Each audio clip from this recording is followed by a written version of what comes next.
आज बनवणार आहे खिचडी वाळलेल्या लाल मिरचीची. त्याच्यासाठी वाळलेली मिरची अशी बारीक थोडीशी कुस्करून घेतली.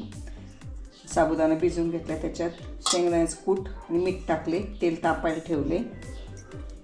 आता तेल तापायला ठेवले, त्याच्यात साबुदाणा, शेंगदाण्याचं कूट आणि मिक्स केलेलं ह्याच्यात.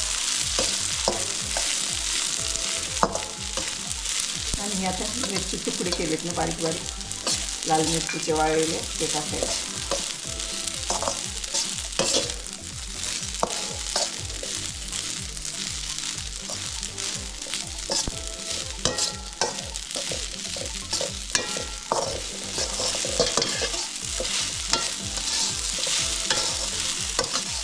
हिरव्या मिरचीची तर कायमच होती, वाळलेली मिरचीची पण छान लागते मस्त.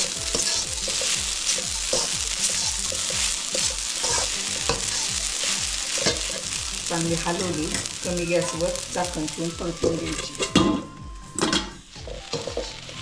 झाकण ठेवून 2 ते 3 मिनिटात लगेच तयार होती खिचडी. वाफून झाली तयार खिचडी.